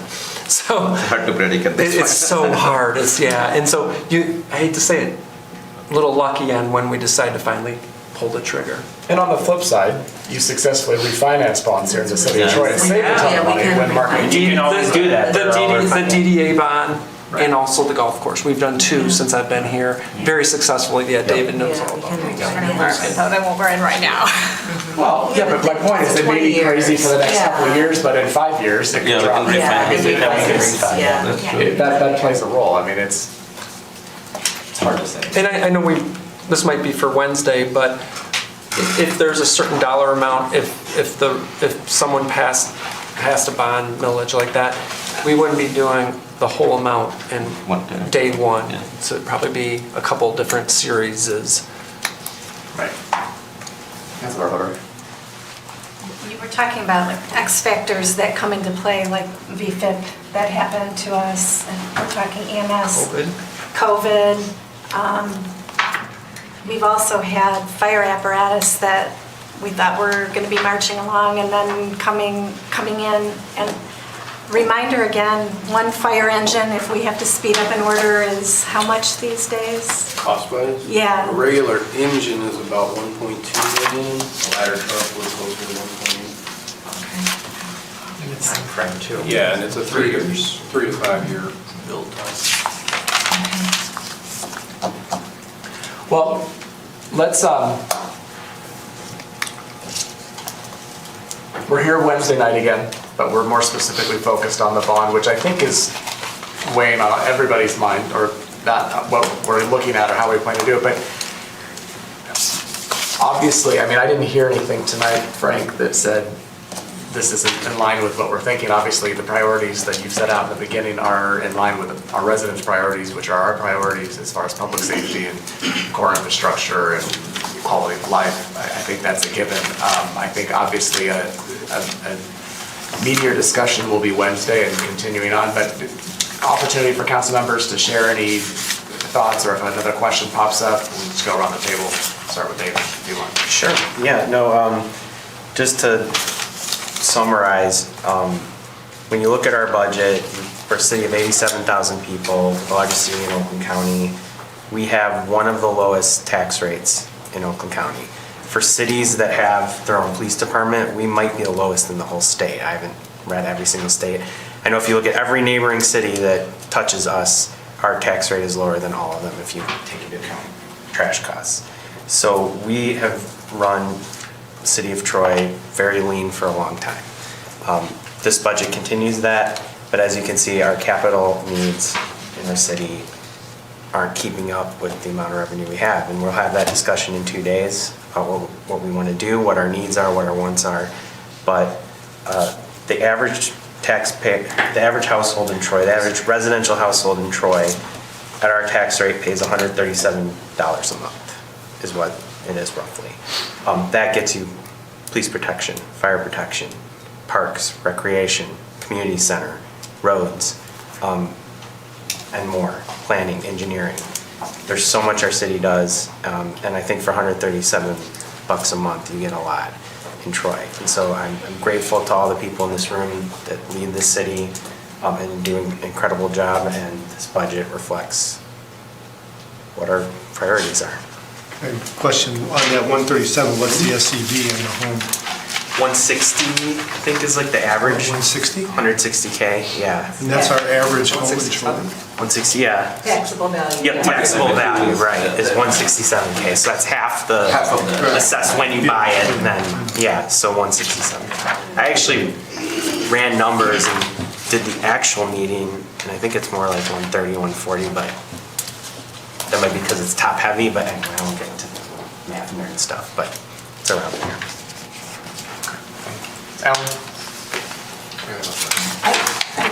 Just agree that this reflects the policy setting that we're responsible for as the elected body very well. I look forward to continued conversation on Wednesday night. I suspect some of what you're bringing up, I'm with you. I don't disagree. I hear you.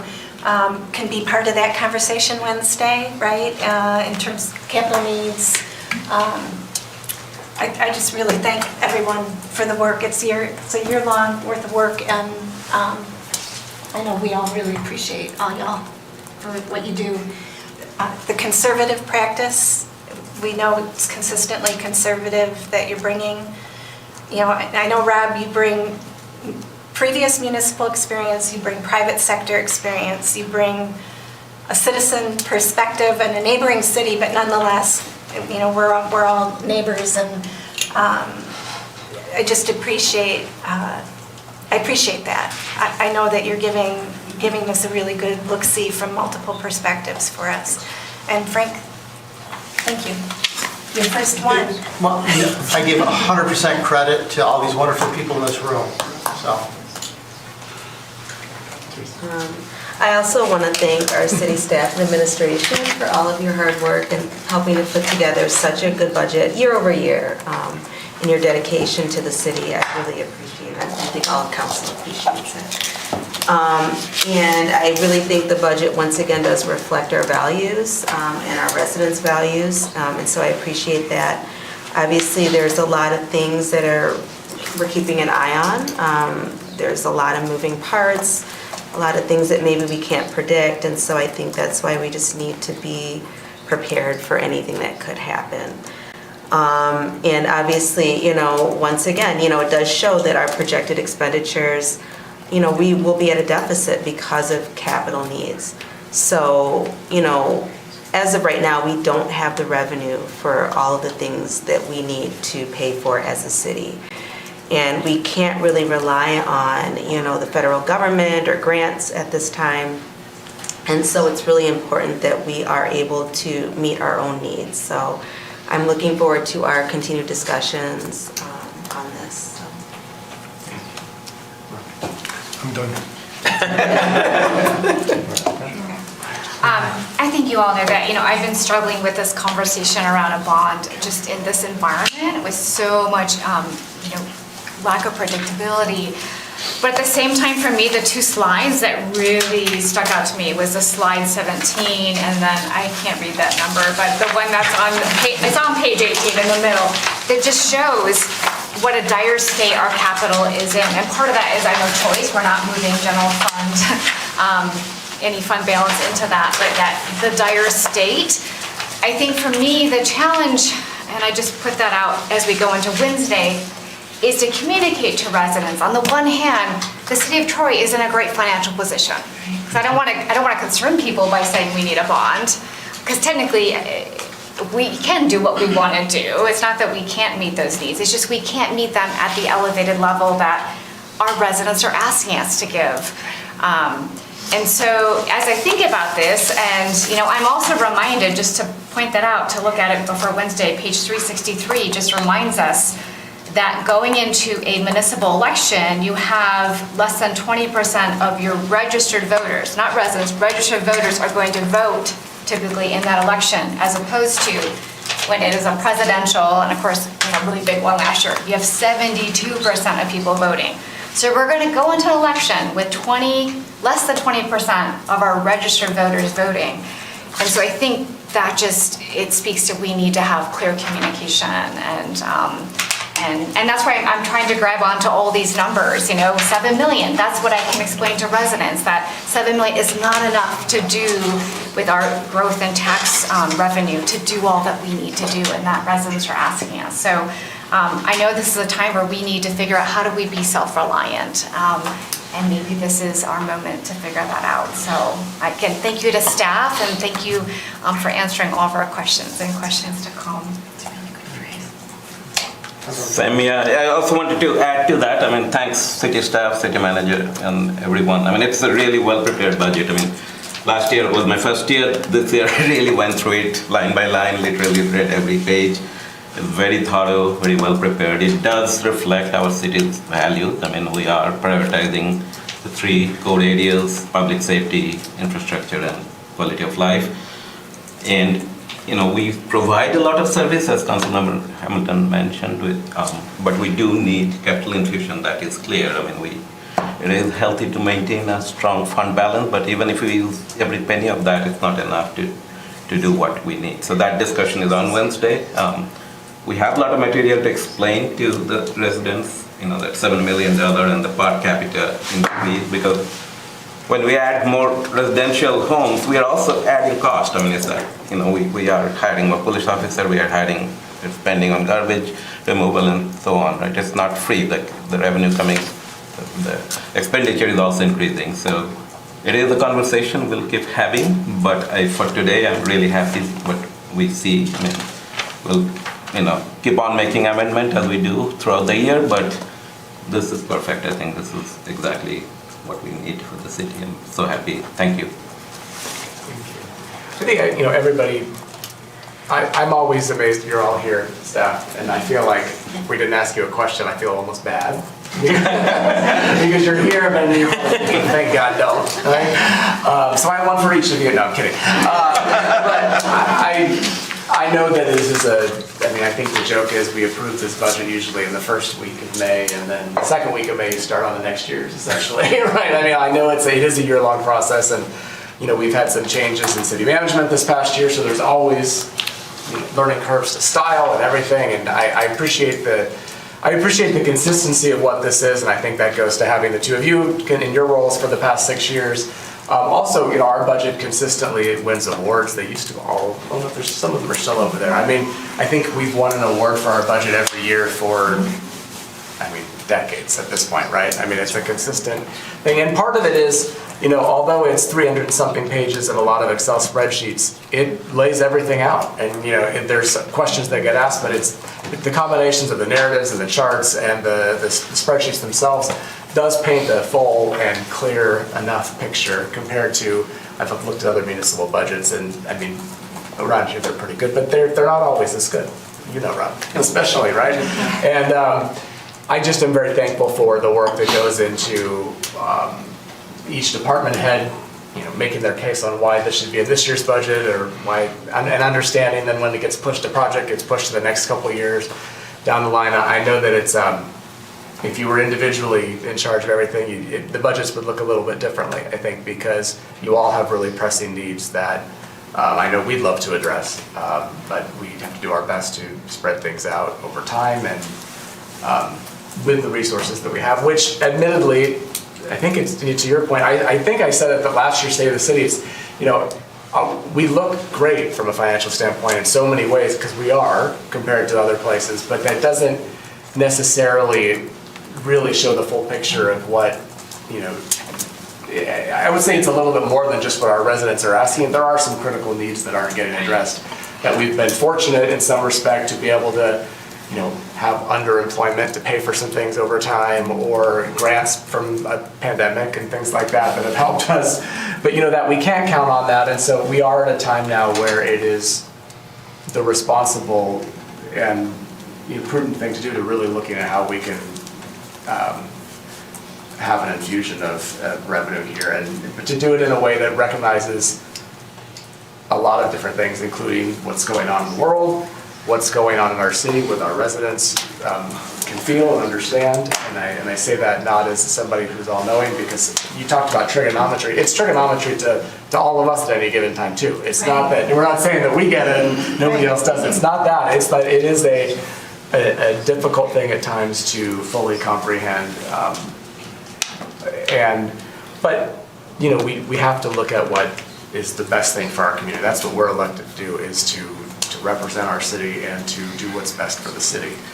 And I think Wednesday will be a good continued conversation about, where we need to hone in on some things as it relates to potential bond, what that looks like moving forward.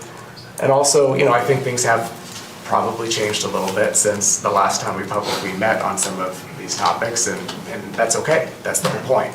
That's why we're having these conversations, and I look forward to that conversation a couple days. And I just I want to thank the residents that are here tonight, because I know that means you care, and I appreciate that.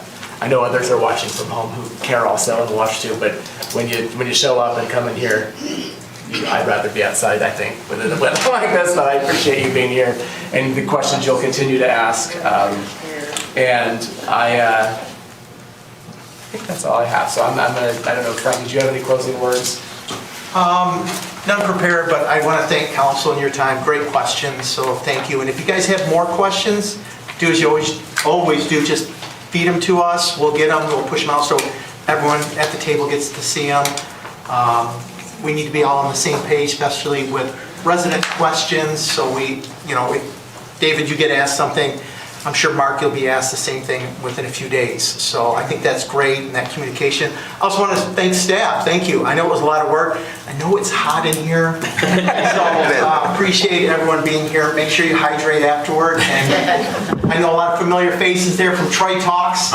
Good to see all of you, and we'll talk more soon. So thank you. All right, with that, we have no other business stayed on the agenda, so we'll be adjourned.